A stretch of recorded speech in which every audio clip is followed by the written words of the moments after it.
I take risks and I get tired and I get beat? What if I ask her out and she says no? What if I do all of these things that I believe that I'm capable of and that I really want to do and I'm still not good enough? What if? And our goal is to shift the what if to even if. Even if those things happen, I'll still stay committed and focused on the goal.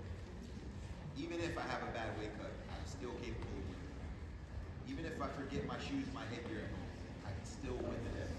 Even if I show up late, even if I get put to my back right at the beginning of the match, even if all these bad things happen that seem like they could really deter me and derail me from my goals, even if all these bad things happen to me, I'm still focused on the task at hand. And so my goal for you as you leave this camp is to shift your what ifs to even ifs.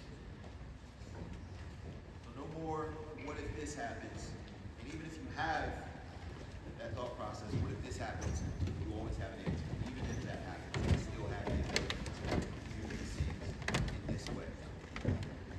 And that's one of the most important things you guys have to remind yourselves as you go into this next season of life. Avoid distractions.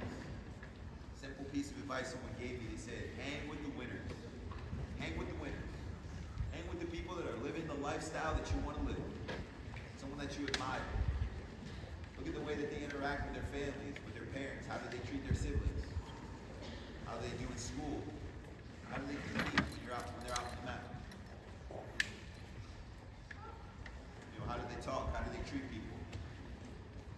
What type of things do they listen to? What type of movies do they like to watch? What type of jokes do they like to tell? Hang with the people that are living lives of honor and integrity and living and operating with biblical principle. All of you guys are going to have, at some point in your life, you have to make a decision on who you want to follow.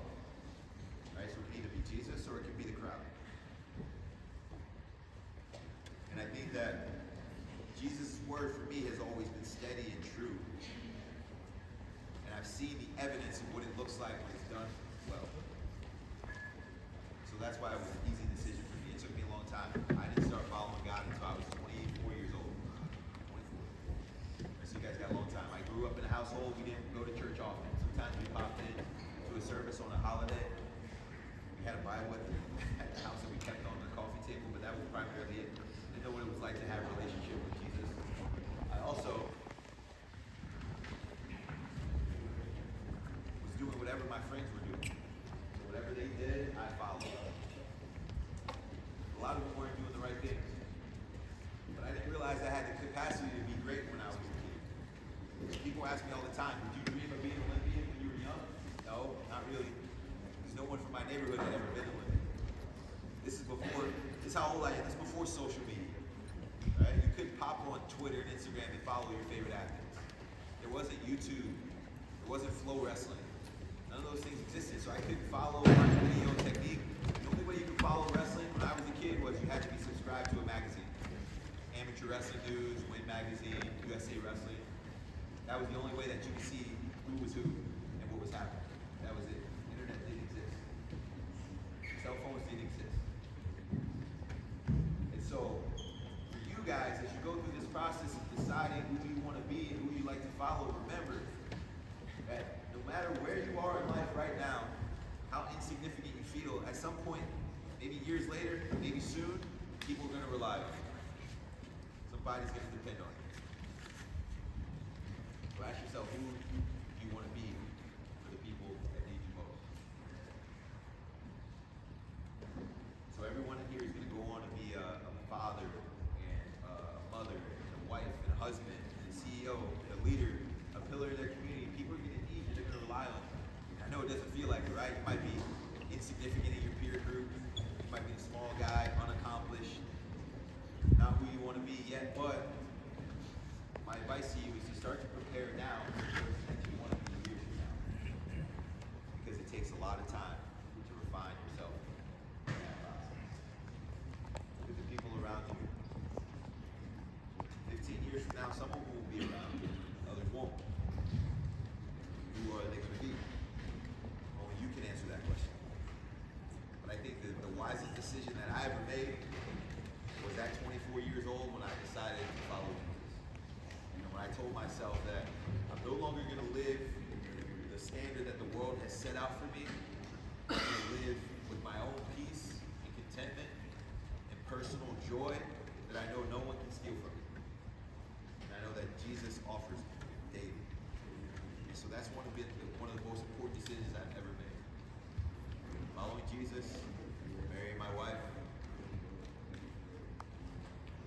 and deciding to give back to this sport that I love so much.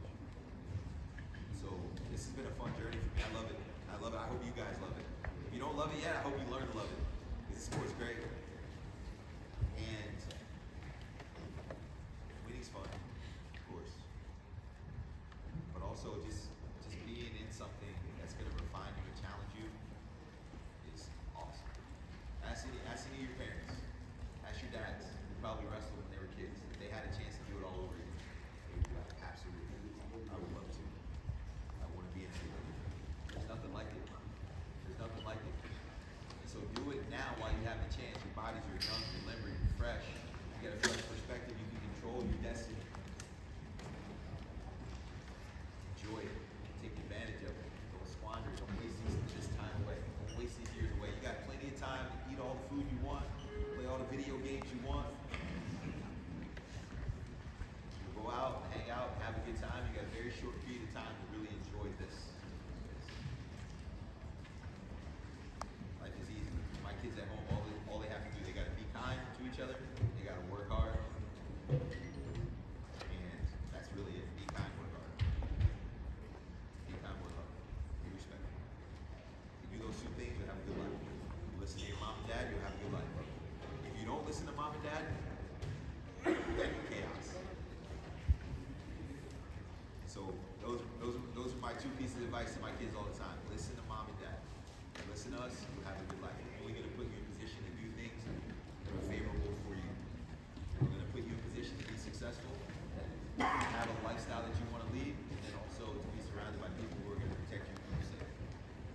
So those are important things to me. So I want to take a couple of minutes before we get out of here is to do a Q&A.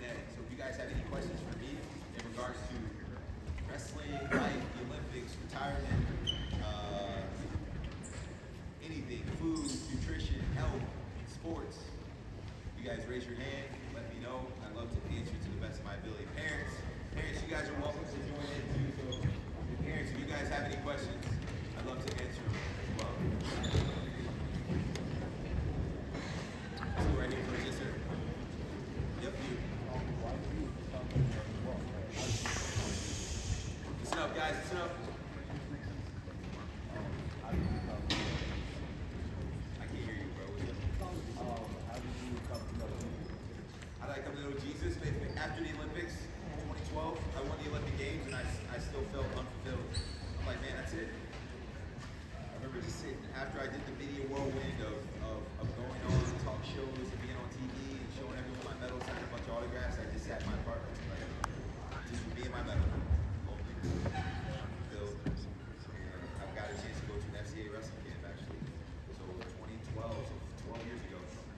And I sat there and I started to envision what life would be like if I had the same joy that I saw from all of the counselors, the campers, and the leadership there. What would that be like? Because they seemed fulfilled. They weren't really successful. They seemed much happier than I was. And I wanted to know what that was like. And so that was kind of the start of my pursuit, was having everything that I wanted and realizing that it wasn't what I expected. Yes, sir. No, I've never worked. Never worked a single day in my life. Only wrestle. Take care of my family, wrestle. Pay my bills, wrestle.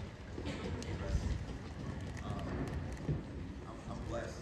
Very blessed, man. I get to take care of my family and I get to get paid to do what I love. When I was a kid like you, I had to pay to wrestle. I had to buy my own